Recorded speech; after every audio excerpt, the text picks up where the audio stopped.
C'est ça, tous les habitants de Mantes-la-Jolie, ils sont là. Ils sont en train de regarder Netflix ou les arbres, on sait pas. Moi, tous mes amis jouent à New York, Londres, Miami.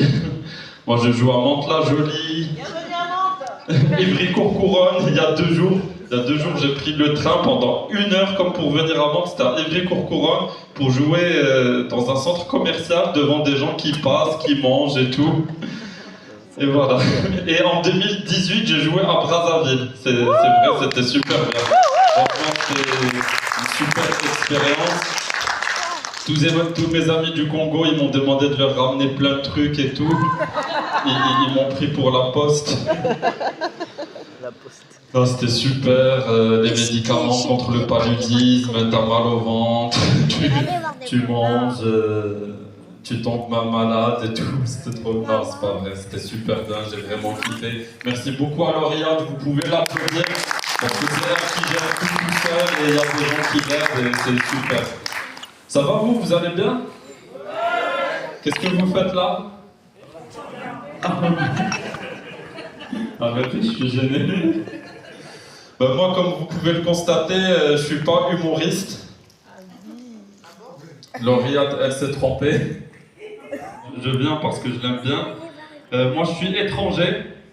Je suis un blédard francophone. Est-ce qu'il y a des gens qui sont déjà allés à la préfecture? Oui. Ça fait plaisir. L'autre fois, j'ai joué dans un spectacle, il n'y avait que des blancs, que des français. Je parlais de la préfecture. Pour eux, c'était de la science-fiction. C'était imaginaire. Ils comprenaient pas. Donc la préfecture de Paris, c'est un labyrinthe. Si vous voulez poser un lapin à quelqu'un, donnez-lui rendez-vous à la préfecture, même si vous êtes là, il ne vous trouve pas. De rien.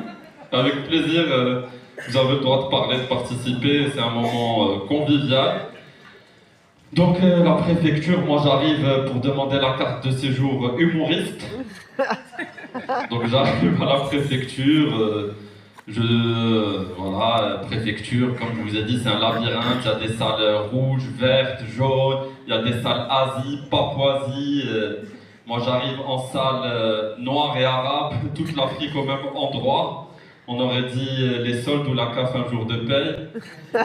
Et moi je suis là, je cherche le bureau des humoristes, il y a le bureau des artisans étrangers, le bureau des commerçants étrangers, le bureau des familles des étrangers. J'arrive à l'accueil, je leur demande « Bonjour s'il vous plaît, le bureau des humoristes étrangers ». Ils rigolent. Ils me disent « Vous êtes marrant ?» Je dis « Oui, c'est pour ça que je cherche le bureau des humoristes étrangers. » Mais ils m'ont dit que ça n'existe pas.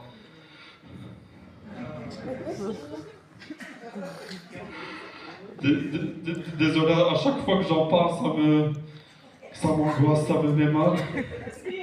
Oui, non, je respire, merci de me dire comment faire pour vivre.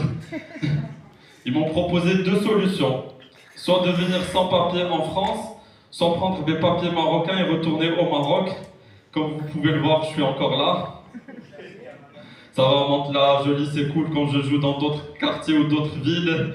Il y a les policiers qui m'attendent dehors. Mais heureusement, je cours vite. Il y avait une 3e option. J'ai eu un bac français au Maroc. Ils m'ont proposé d'être étudiant marocain en France, hyper logique. Elles ont start mais jamais up.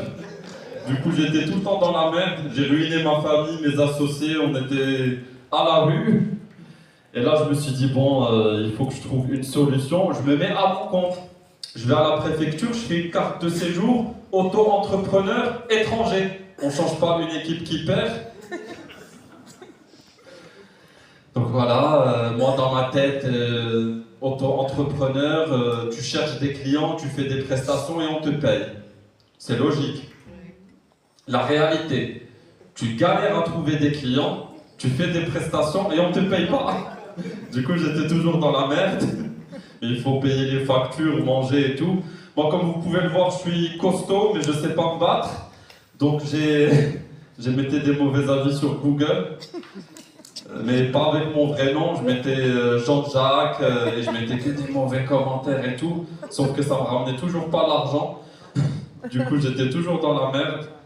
Et là, il y a le banquier qui m'appelle, le banquier de ma banque, là où j'ai pas d'argent. Il m'appelle, il me dit oui, monsieur Johnson, votre compte est toujours en zone rouge. Je dis, il n'est pas en zone noire et arabe. Mais il n'a pas compris la blague parce qu'il n'était pas là au début du sketch, comme vous. Et je lui dis, vous inquiétez pas, monsieur le banquier, j'ai un nouveau projet de start-up, ça va cartonner. Heureusement, entre-temps, il y a une école qui m'a appelé pour devenir prof. Vous allez jamais croire de quoi. Hein? De quoi vous avez... Non? Vous pouvez dire des trucs racistes, j'ai l'habitude. Ouais, voilà, d'arabe, de couscous, de danse orientale, il n'y a pas de musique, non? Autre proposition? Jeune homme, tu me vois prof de quoi? Mais non, là tu as triché, t'as copié, toi tu triches d'art? D'art plastique, d'art... D'humour, ouais, t'es fort toi, hein? Et vous, non, vous avez pas trouvé? Bon ben... Hein? De français, oui, ça peut, hein, on m'a jamais proposé. Ah, non, je vais vous donner la réponse. On m'a proposé d'être prof de création d'entreprise, ma spécialité. Moi j'étais là, monsieur le directeur, moi j'ai créé des startups tous les jours, moi le lancement d'entreprise c'est mon dada. Depuis septembre, je suis prof en management des entreprises. Je découvre le programme en même temps que les élèves. Hyper intéressant. Je sais pourquoi j'ai planté toutes mes boîtes et j'apprends aux étudiants ce qu'il ne faut pas faire. Et là, il y a un nouveau poste à la Sorbonne en physique quantique qui m'intéresse. Il y a une ouverture de poste là, j'ai postulé. J'ai hâte d'apprendre avec les élèves.